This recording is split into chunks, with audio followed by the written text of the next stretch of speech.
Hey, check it out. This is front of my friend's property here. This is a nice big oak tree. This is a nice place to put some citrus. You know, the citrus do well. Uh, they're immune to the greening that we have real bad in Florida. They can grow under the canopy, so that'd be nice. This is the edge of her lot, and if it was me, I'd want to put some privacy trees up here. Something like this bamboo. She's got some nice bamboo growing here. And yeah, bananas in here. Put some Mexican sunflowers and yeah, really kind of create a little bit of privacy, a little bit of a sound barrier. It'd be nice. Here's another oak tree. A lot of oak trees on this property. Could afford to thin it out a little bit if you'd like some more open spaces, but I think it's pretty nice as it is. Great for walking around. This is an acre and a quarter. And so here we got the neighbor in the back. It's like a generator running or something. So there again, how much nicer would that be if there was a visual barrier and something to block all this noise. Actually looks like a big truck back there and some new construction. So somewhere along here is the property line, and yeah, my friend wants to do an outdoor kitchen here, so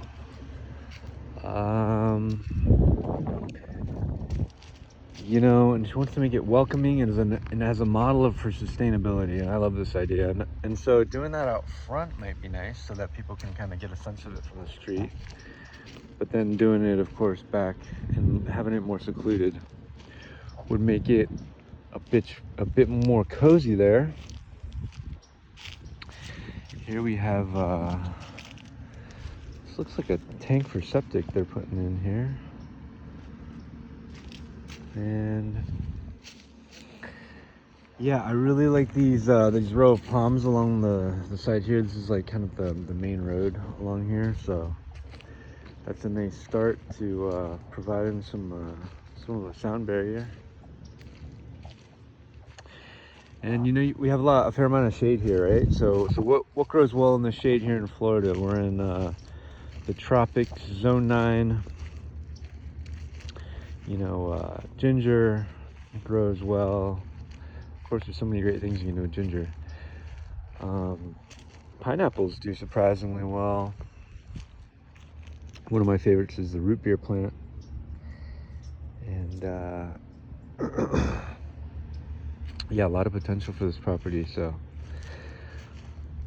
are a lot of wildlife in the area. I was near here recently and I saw a lot of armadillos and hogs, deer. So, man, when hogs get into your property, that can be trouble. You know, this is Florida, of course, so we don't get a hard freeze, or South Florida. And so, you know, sweet potatoes grow well here, provide a nice starch. Of course, yucca, also known as cassava. You know, this is something that we get. This is what's challenging here is we got all this sand here in our state, like a big giant sandbar. So, you know, I'm really glad that this property has a lot of canopy, a lot of trees. What's great about that is that it keeps the ground temperature from getting so hot. So, you know, here to the north of this oak tree, like that soil over there, is going to be superior to here where it's just getting baked in the sun. And you can kind of see that right now. You can see all the sand here. So they say for every 1 degree you go up in temperature, the soil has about 1% less organic matter. So yeah. You know, of course, if it was me, I think my mind goes to chickens, having some chickens. You know, this is one of the easier animals. Bunnies, getting some bees. Of course, you know, got the manure from the bunnies and from the chickens. If you got some bees, of course, that can be helpful with fruit tree pollination, and of course bringing in some honey that way. So yeah, if this was me, there's a lot of properties around here that, you know, they have the foresters come through to clear them out, and they just, you know, demolish the trees that are there. And a lot of times they're going to be hauling off those wood chips. If it was me, man, I would just want as many as we could have here, and because that's just all going to turn into that chocolate cake soil. You give it enough time, it doesn't really take long at all. And there we have some oak logs. You know, oak logs are really cool for shiitake mushrooms and for oyster mushrooms. So, but you want to get them when they're fresh. So by now, there's probably some sort of fungus that is kind of starting to colonize this. You know, the fruit, of course, is the mushroom is the fruit of the fungus organism. So you want to get your fungus in there first. You can do that with, you know, injecting these wood plugs, and you can get those online easily.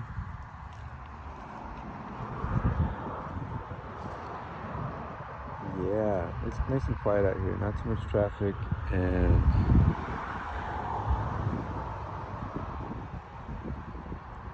feels good to be away from all the hustle and bustle of South Florida, I can tell you that much.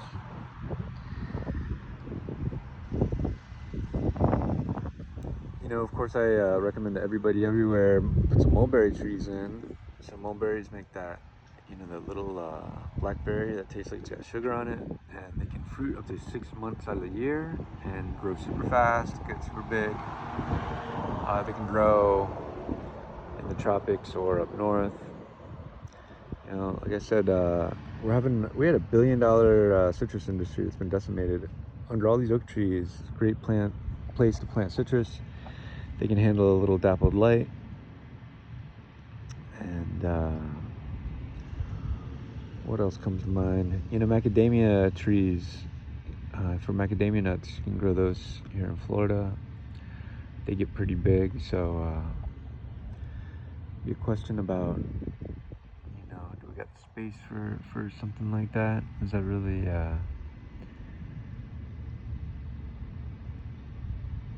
at the top of the list? You know, of course, my mind always goes back to banana trees, banana plantains across the fence line. Of course, it's going to help make it feel a bit cozier in here. And of course, you know, you can get 100 pounds of fruit from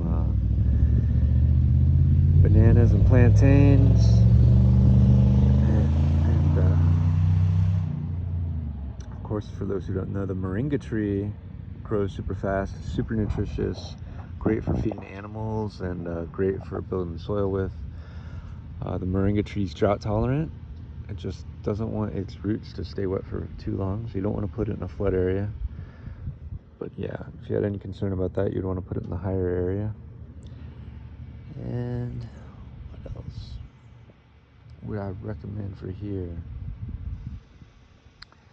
Of course, your mango trees and avocado trees. So, you know, mango trees can just do so well here in South Florida. And your avocado trees, you know, they want to have a little bit more water. You know, they're pretty thirsty. Your mango trees can have a really deep taproot, and helps them stay stable even where we have all the sand that we have to deal with. Well, they finally turned that truck off. That's nice.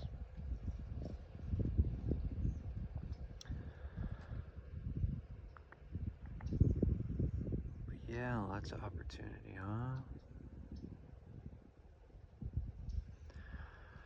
So, a friend wants to make an outdoor kitchen. Make it up front, towards the back. You know, my favorite outdoor kitchen I've ever seen was made out of cob, and anybody who wants to see that, look up a place called Inanita in Nicaragua. Find some pictures. It's just such a great open setting for, you know, communities to enjoy, seating for between a dozen and 20, all kind of made with this kind of cob, and has a nice teepee vaulted ceiling with natural, I think they used actually platinum leaves for that roof. But I just love how open it was, and how so many people could use it. It has like 3 or 4 sinks and all these places to do cooking. And yeah, I like that there's bamboo here. You know, you get that bamboo, you can really plant along here, drown out the noise of some of this traffic.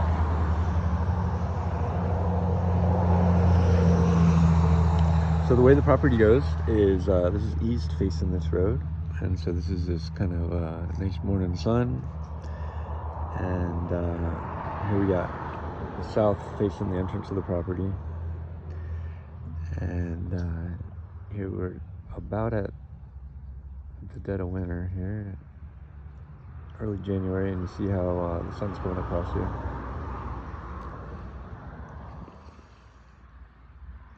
And so something to keep in mind when I'd be planting on a property like this would be facing the front, facing south. You know, more drought tolerant trees and plants would do better with that full sun. You know, I might not put an avocado tree right up front unless it was really mature. And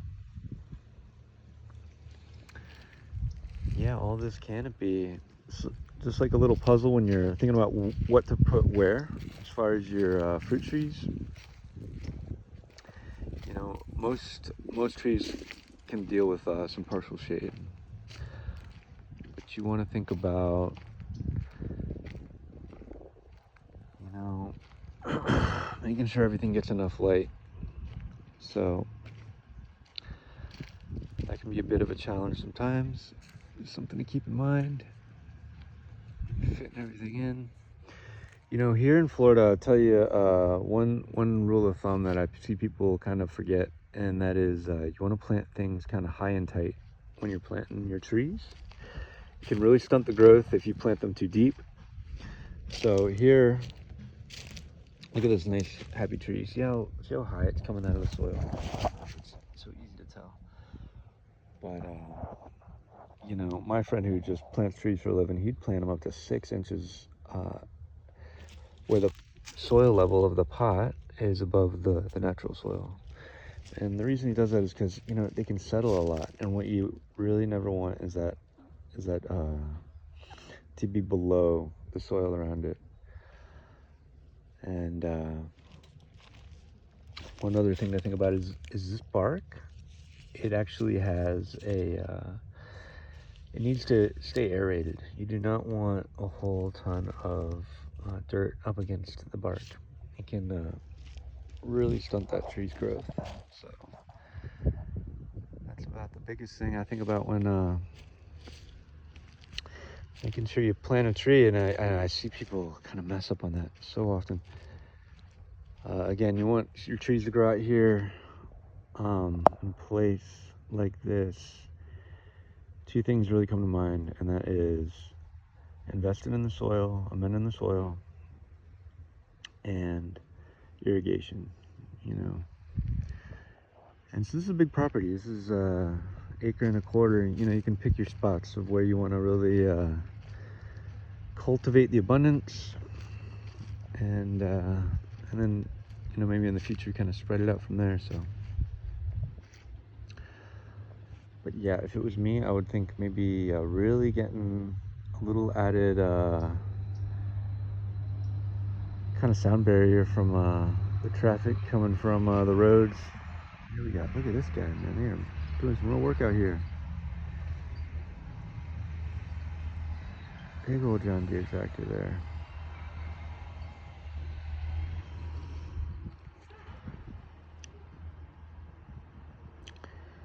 But yeah, a lot of potential. Beautiful property. It's plant paradise everywhere, and show everyone how beautiful the abundance is.